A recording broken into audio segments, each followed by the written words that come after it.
Bila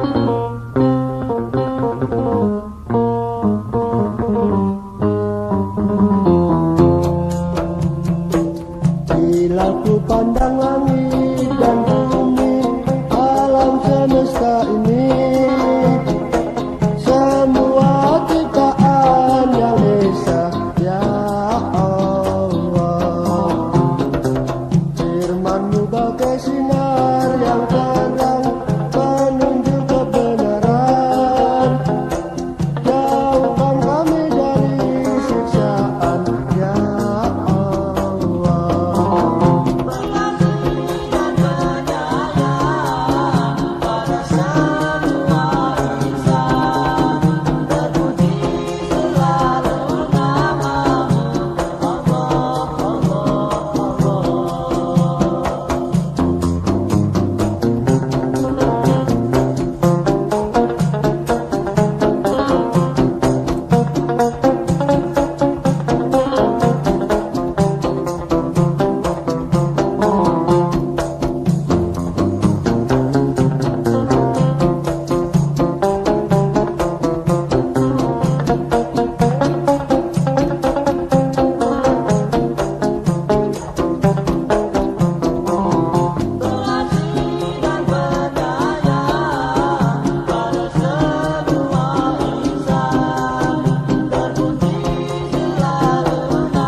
Bila ku pandang langit dan bumi, alam semesta ini, semua ciptaan yang esa, ya Allah.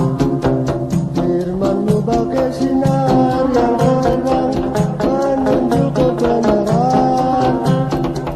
Jauhkan kami dari siksaan, ya Allah. Bila ku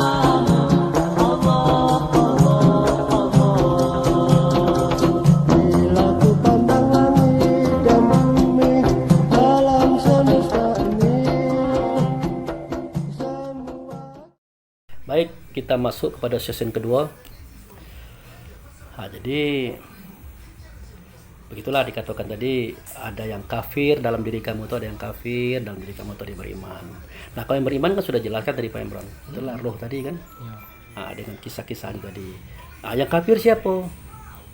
Nah, yang kafir itu kata Allah, kata Rasulullah, manusia. Innal insana lirabbihi lakanud. Manusia itu adalah kafir. Pertanyaan, mana itu manusia? Nah, itu kan kalau sanak-sanak itu kan gampang tuh. Oh, manusia itu kita tuh lah Pak Abu. Manusia itu kita tuh lah Pak Imron. Tidak aja itu. Kita yang mano. Nah, kan itu. Nah, ternyata yang namanya manusia itu yang terbuat dari air mani. Makanya dalam surah At-Tariq ayat 5 sampai ayat 7 kita temukan kalimat falyanzuril insanu mimma khuliqa mimma indafik yakhruju min baini sulbi wa tara'i. Hendaklah manusia memikirkan, memperhatikan, mempelajari dari apa dia dibuat. Sesungguhnya yang namanya manusia itu terbuat dari air. Jelas kalimat itu. Yang memancar dari tulang dada dan tulang rusuk. Itu air mani. Itu manusia. Kalau kita bukan manusia kita ini. Kita adalah mukmin, kita adalah ruh. Kita datang dari Allah, bukan dari air mani. Nah, ini yang dilupakan oleh orang akhir zaman, Pak Imran. Mereka tidak bisa lagi membedakan siapa dirinya, mana dirinya.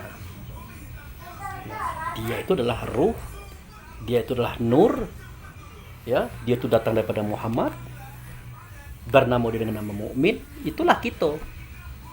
Nah, sedangkan manusia bukan kita. Manusia itu sesuatu yang terbuat dari air mani. Nanti tubuh badan jasad manusia ini akan menjadi casing kita. Harus jelas itu. Harus jelas. Nah, kemudian Kalau zaman dulu Nabi Muhammad mengatakan, oh, manusia itu terbuat dari air. Sudah selesai. Zaman kini tidak bisa. Pasti orang akan ngecek kebenarannya itu. Air tuh, cak mana bentuk airnya? Ambil airnya, kita masuk dalam botol, kita bawa ke laboratorium, kita lihat dengan mikroskop. Ternyata di dalam air yang sesendok, 2 sendok, 3 sendok itu terdapat 3 juta makhluk kecil-kecil. Namanya spermatozoa. Spermatozoa itu adalah bahasa Latinnya, bahasa ilmiahnya. Kalau bahasa kita Indonesianya, binatang sperma, binatang cairan. Mereka juga sudah mengatakan bahwasanya manusia itu binatang. Mereka sudah mengatakan bahwa manusia itu binatang. Kalau yang bercerita tentang filsafat politik, mereka mengatakan manusia itulah zon politikon. The man, a zone politikon. Manusia itu adalah binatang yang pacak berpolitik. Mungkin kita terlalu merendahkan manusia karena kita ngikut kata-kata mereka. Ini Nabi yang ngomong. Al-insanu hayawan manatik. Binatang, manusia itu adalah binatang yang pacak berkata-kata. Berarti benar, bahasa lain pada manusia itu adalah binatang. Bahasa lain daripada binatang adalah manusia.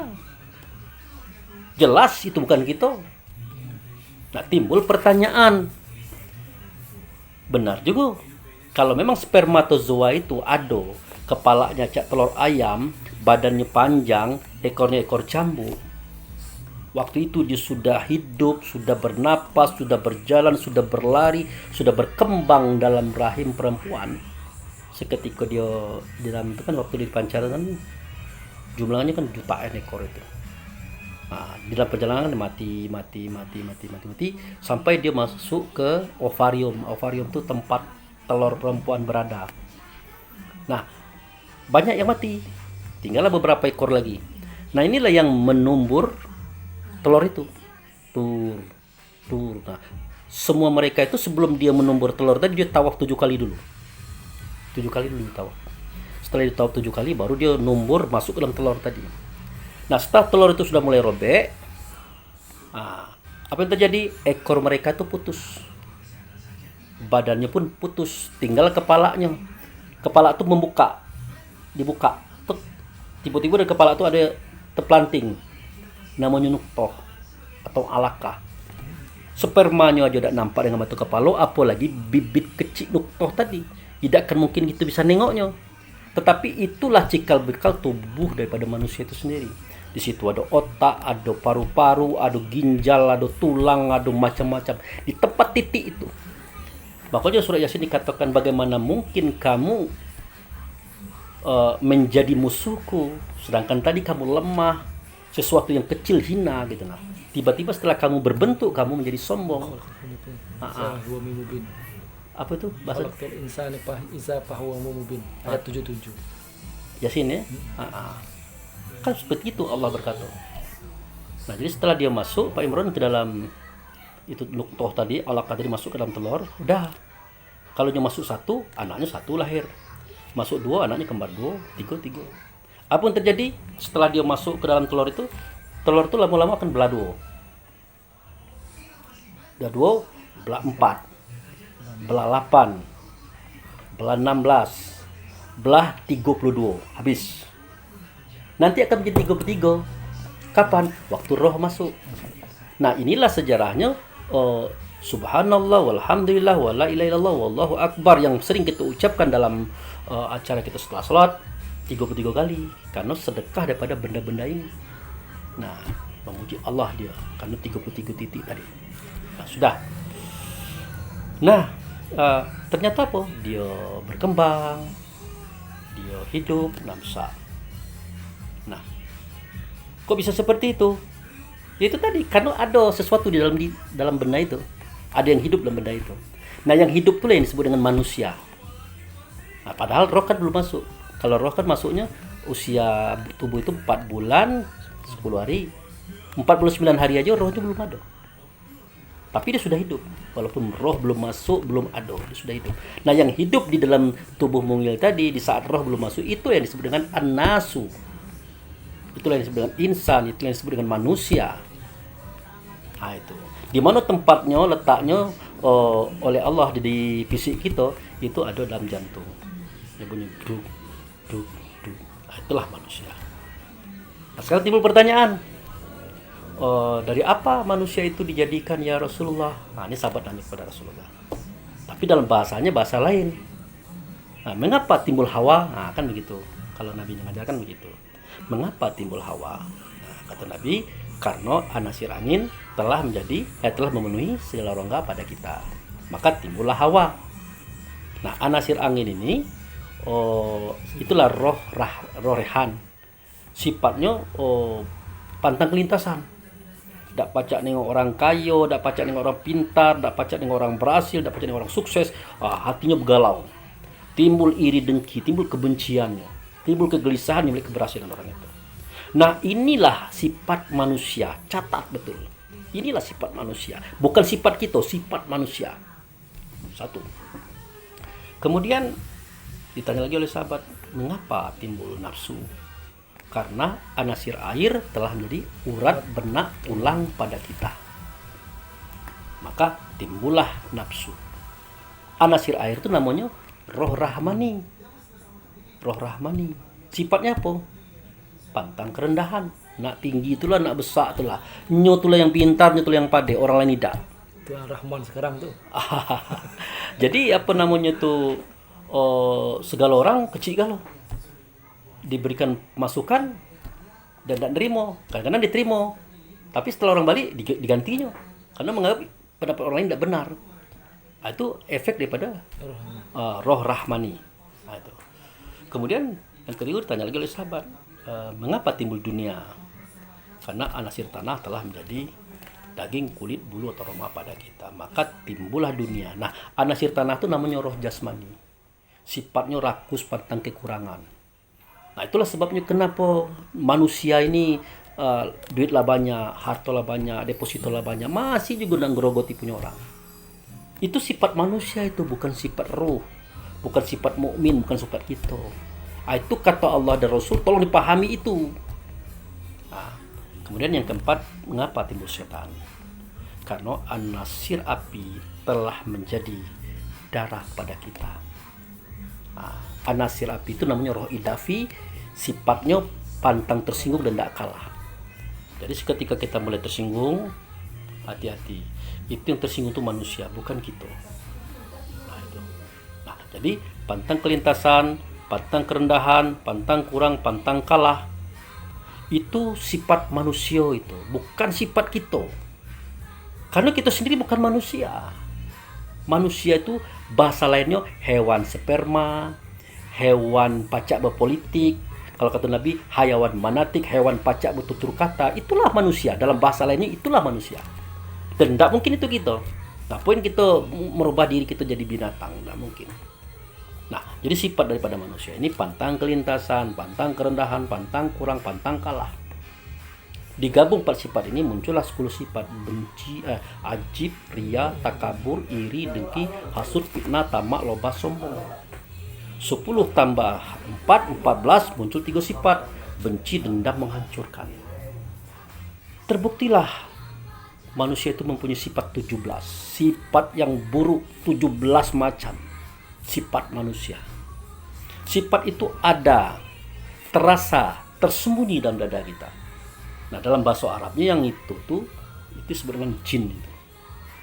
Itu disebut dengan jin. Dia ada, dia terasa, dia tersembunyi. Namanya jin. Maka benarlah Allah dan Rasul dalam surah An-Nas. Qul a'udzu birabbin nas. Katakanlah, kecekkan, kata Allah. Kecekkan, kata Rasul. Siapa yang diajak Rasul ngomong? Roh tadi. Kecekkan wahai roh. Tapi jangan kecekkan aja, realisasikan juga gitu. Nah, aku berlindung kepada Tuhan manusia, Raja manusia, sembahan manusia. Dari apa? Min syaril waswasil khannas. Daripada kejahatan yang namanya was-was pada diri manusia. Nah, itu sifat. Sifat di mana? Sifat 17 tadi. Di mana sifat itu? Allazi waswisu fi sudur. Sifat 17 itu ada dalam dada kamu masing-masing. Itu. Sumbernya minal jinnati wan nas. sumbernya pada jin dan manusia. Manusia itu yang punya sifat, jin itu sifat. Nah, ada gitu. Nah, ke dalam itulah Allah memari kita, tapi bukan di jantung, di hati. Makanya kata Nabi, abdi fi qalbi mu'min, hambaku dalam hati kamu namanya mukmin. Dia adalah ruh, dia adalah khalifah. Kenapa dikatakan khalifah? Karena dia akan mengatur bumi ini kepada sesuatu yang Allah kendaki, Rasul kendaki, sehingga alam semesta ini bisa dibuat dengan bagus. Jadi tujuan ruh, tujuan mukmin, tujuan diri kita dipari oleh Allah di dalam bumi kecil ini, tubuh ini, supaya kita ini bisa mengolah, mengatur sifat buruk 17 ini agar bisa dimanfaatkan. Karena kalau itu diolah dengan baik, dia akan bermanfaat, Pak Imran. Salah satu contohnya, sifat hewan yang kita pakai. Setuju kita dengan sifat itu, beristri dan beranak. Itu sifat hewan itu, kan setuju gitu. Dan Allah pun ridho, Rasul ridho. Tapi bercaro, jangan main terabas belep bae. Itu. Makan, minum. Itu sifat hewan itu. Allah setuju, Rasul setuju. Bercaro juga. Jangan asal makan bae. Pertama kali jangan asal comot bae. Yang kedua makanan juga tengok juga. Dan seterusnya. Itu beberapa sifat hewani yang Allah ridho kita melakukannya dengan cara kan. Nah, nanti akan bertemu iri. Tak selamanya iri itu jelek. Terkadang irilah energi yang menjadikan kita, kenapa orang bisa, saya tidak. Gitu. Kenapa orang bisa, saya tidak. Saya datangi orang itu tadi, saya pengen bertanya. Saya akan belajar dari dia. Akhirnya kita baca. Itu satu contoh bahwa yang 17 sifat buruk itu sebenarnya potensi yang baik kalau kita bisa mengolahnya. Sama dengan kendaraan. Kendaraan itu kan butuh angin. Mana ada motor itu bisa jalan, mobil bisa jalan tanpa angin, kan? Butuh air. Apa tuh? Kalau mobil tuh yang di share, radiator. Tidak ada airnya, hancur mobil tuh. Butuh api, apalagi api. Tanpa api tidak bisa jalan. Butuh tanah, tanpa tanah tidak bisa terbit biji besi macam-macam. Jadi angin, air, tanah, api memang dia potensi, memang dia sesuatu yang buruk terdengar, tapi dia potensi yang baik kalau diolah dengan baik. Nah, itulah makanya ruh tadi, mukmin tadi, diri kita tadi dimasukkan ke dalam bumi supaya kita bisa mengolah itu. Nah, itulah pengertian puasa itu, Pak Imran. Ya ayyuhallazina amanu kutiba alaikumusiyam kama kutiba alal ladzina min qablikum la'allakum tattaqun. Hai orang beriman, hai ruh, hai diri yang sebelah diri pada kamu, telah datang kepada kamu suatu perintah, asal menahan, membelenggu, memenjarakan. Siapa yang dipenjarakan? Itu 17 sifat buruk tadi. Itu 17 sifat buruk tadi. Kalau dia ada, terasa tersembunyi, namanya jin. Itu penjarakan. Misalnya kita nengok orang berhasil, sukses, mulai begalau hati kita. Awak puasa kata kita, tahan. Nah, proses kita menahan itu disebut as-saum. Nah, jangan sampai terjadi dari dia tersembunyi, tiba-tiba dia mulai muncul untuk suara dan kata. Kita sebutkan pula, dari mana dia dapat duit? Pasti ada macam-macamnya begini. Nah, tidak lagi tersembunyi, dia sudah mulai nyata dalam suara dan kata. Berbenah menjadi iblis yang membisik-bisik. Kenapa dikatakan membisik-bisik? Karena kita hanya mengatakan orang itu di belakang dia. Di belakang dia ke orang lain, tidak kayaknya langsung. Kalau kayaknya langsung, itu lain. Bukan berbisik namanya, terang-terangan. Itu. Jadi di waktu dia jadi jin tadi, itu manusiawi, wajar. Tapi jangan sampai keluar dalam bentuk suara kata, berubah jadi iblis dia. Apalagi dia realisasikan kebencian dalam dadonya itu, kebencian yang dia katakan itu dalam bentuk ingin menghancurkan orang itu, ya, ingin membinasakan keberhasilan orang itu. Dia lakukan betul-betul, digunakan orang lain. Maka itulah setan.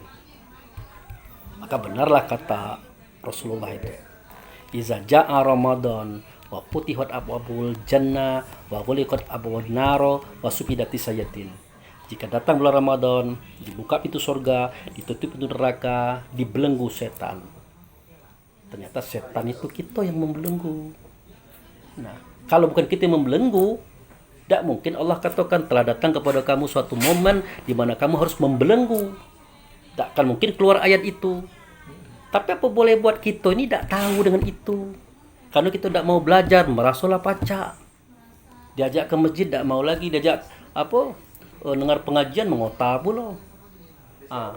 Padahal dia belum tahu, walaupun dia ustaz sekalipun belum tentu tahu dia. Nah, jadi itu tadi. Nah, alhasil kita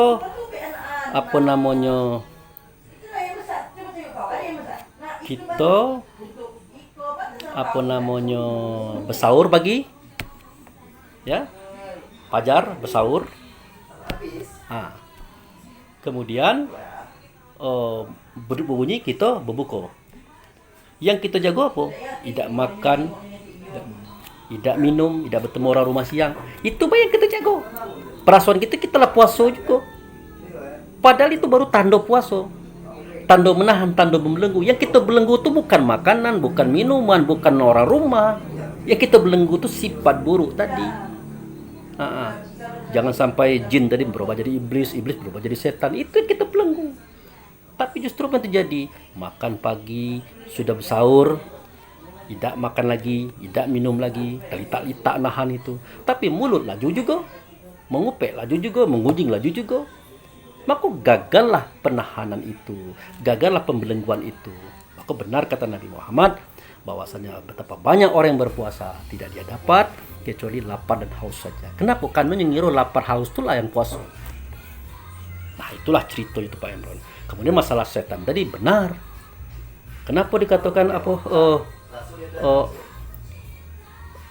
kata masyarakat umum ya, jin, iblis, setan itu gaib, tidak nampak. Allah aja dah ngomong macam itu.